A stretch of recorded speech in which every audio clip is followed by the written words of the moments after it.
Bonjour Mathieu Labrec. Bonjour. Mathieu, la semaine prochaine, c'est le printemps qui arrive. Oui. La fin de semaine dernière, c'était le changement d'heure. Tout à fait. Donc, mon ami avertisseur qui est oui. venu nous rejoindre ce matin. Donc, changement d'heure, changement de pile de nos avertisseurs de fumée. Dans un premier temps, bon, on s'assure qu'ils soient encore présents, qu'on les a pas retirés parce qu'on a fait brûler une rôtie puis qu'il est parti. Donc, à ce moment-là, on s'assure aussi qu'il y en ait au moins un par étage pour justement nous avertir là, qu'on soit un petit peu n'importe où dans la maison. On s'assure aussi qu'il soit fonctionnel, donc on le vérifie. Il y en a qui ont des piles 10 ans, donc bon pour 10 ans, on le vérifie. On n'est pas obligé de le vérifier seulement au changement d'heure. Donc normalement, une fois par mois, on passe devant, on pèse sur le bouton, on s'assure qu'il soit fonctionnel. Avertisseur de fumée, bon pour une durée de 10 ans.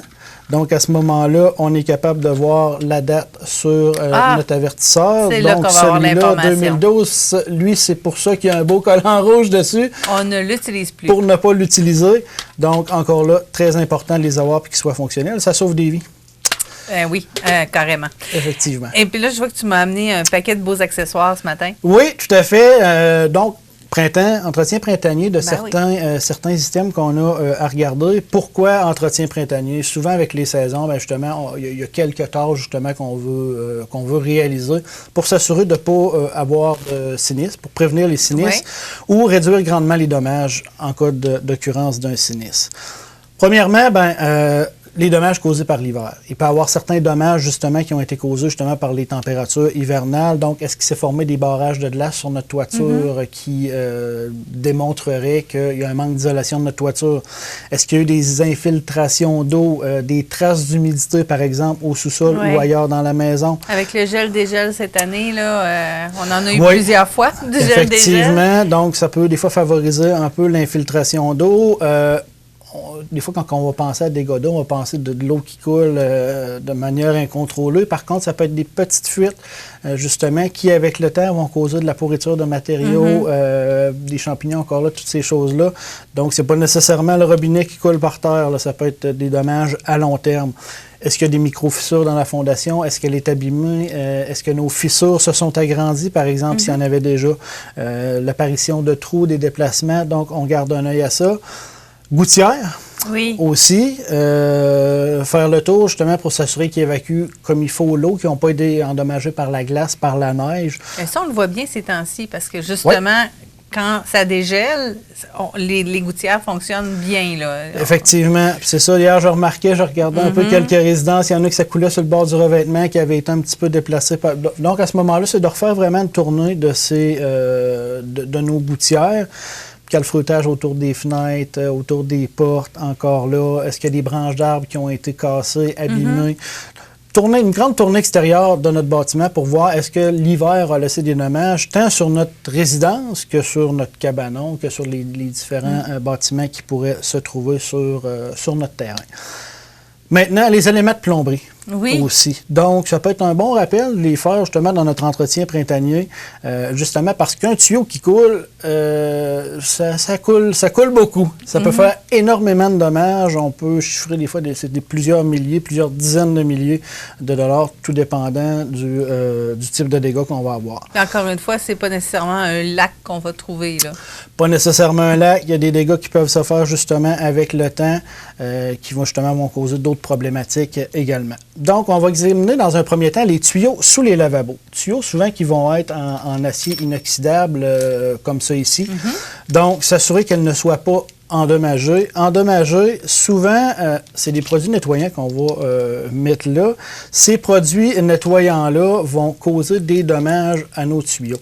Si ça coule un peu sur le bord, la bouteille n'a pas été nettoyée, là, ça risque. Souvent, ça va être un environnement corrosif qui va avoir juste par les vapeurs de nos... Oui, effectivement, juste par les vapeurs qui sont dégagées par nos produits.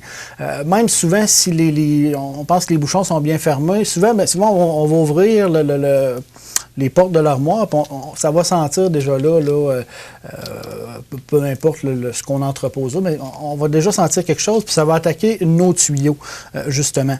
On parle de produits chimiques qu'il y a dans ces produits-là, comme du chlore, du soufre, de l'acide chlorhydrique, qui sont présents dans ces détergents-là, donc qui vont endommager nos tuyaux. La manière de le voir, souvent, c'est qu'on va le voir, c'est qu'ils sont vraiment tout oxydés. L'exemple d'oxydation, on va le voir un petit peu. Là, ça se trouve être vraiment, si on veut, la rouille, le vert de gris. Oui, effectivement.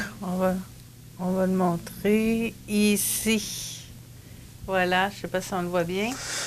En fin de compte, donc c'est ça, ça va se produire de l'oxydation. Avec le temps, cette oxydation-là, justement, peut se rendre jusqu'à la fissure.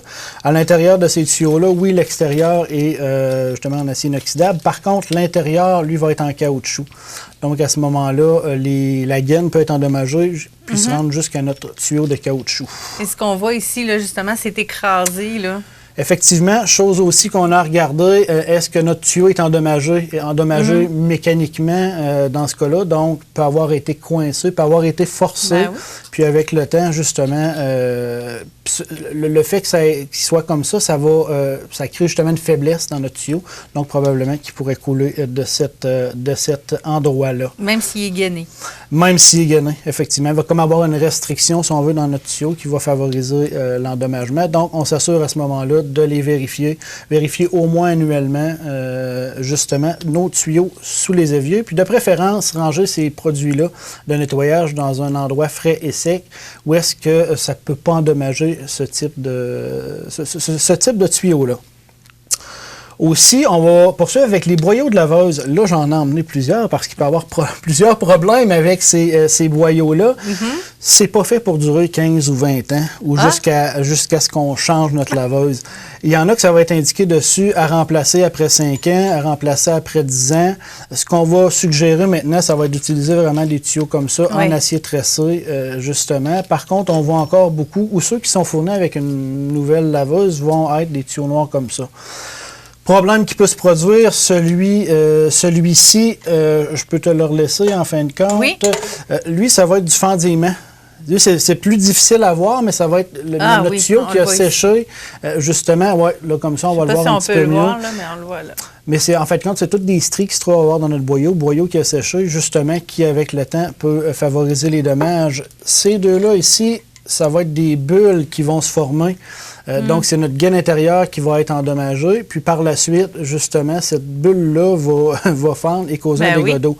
Les préventionnistes sur le terrain, donc, qui font des inspections, nous, de prévention, c'est des exemples, justement, de problèmes qu'on a trouvés sur le terrain puis qu'on a récupérés, justement, pour faire des activités de prévention. Il faut dire que ces bulles-là étaient beaucoup plus proéminentes parce qu'il y avait une pression d'eau à l'intérieur. Donc, du jour au lendemain, ça aurait pu céder et créer des gros dommages d'eau. Puis, il y a aussi ces deux-là qui sont vraiment des signes de corrosion, là, justement, de rouille, de verre de gris. Donc, à ce moment-là, même on n'est plus capable de les ouvrir, fermer. Donc, vraiment, vraiment endommagés. Et ça tâche. Et ça tâche aussi. Donc, à ce moment-là, les remplacer, s'assurer d'utiliser des tuyaux vraiment qui sont conformes, puis de les remplacer. Si sur le boyau, c'est marqué à remplacer aux 5 ans, bien, on le remplace à ce moment-là. Oui, c'est des frais, mais un dégât d'eau qui survient dans notre maison, c'est beaucoup plus de frais. Effectivement. Il y a aussi, on pense à notre laveuse, mais il y a aussi des boyaux de lave-vaisselle ou de réfrigérateur. Même chose, même problématique qui peut survenir. C'est des dégâts qu'on voit aussi à l'occasion. Lave-vaisselle, c'est de s'assurer justement là encore là qu'il ne soit pas endommagé. Il y a aussi des joints d'étanchéité qui peuvent être à changer aussi après notre lave-vaisselle, donc s'assurer de le faire.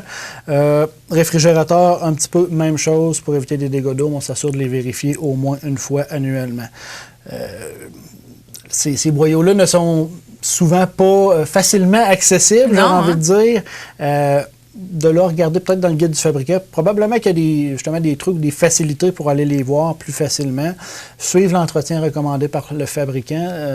C'est important de conserver notre guide ou de le retrouver sur Internet ou de faire affaire justement avec les gens qui sont les plus compétents là-dedans, les vendeurs justement pour s'assurer de faire les bons entretiens au bon moment. Si on veut garder nos électros longtemps. Aussi également... Rapidement, fuite d'eau qui survient, savoir où est la valve d'entrée d'eau de notre résidence. C'est la base. C'est la base, donc le dégât d'eau arrive, la panique embarque, donc à ce moment-là, on veut s'assurer de savoir, nous et aussi les gens de la maison, donc les enfants, savoir où aller couper l'eau rapidement. Justement pour couper le dégât d'eau le plus rapidement possible pour éviter les dommages supplémentaires. Et après, malheureusement, on ramasse et on répare. Tout à fait. Merci beaucoup, Mathieu. Merci. On se retrouve dans 2 semaines. Dans 2 semaines, tu nous parles de barbecue. Barbecue, ça va commencer à sentir le barbecue, oui.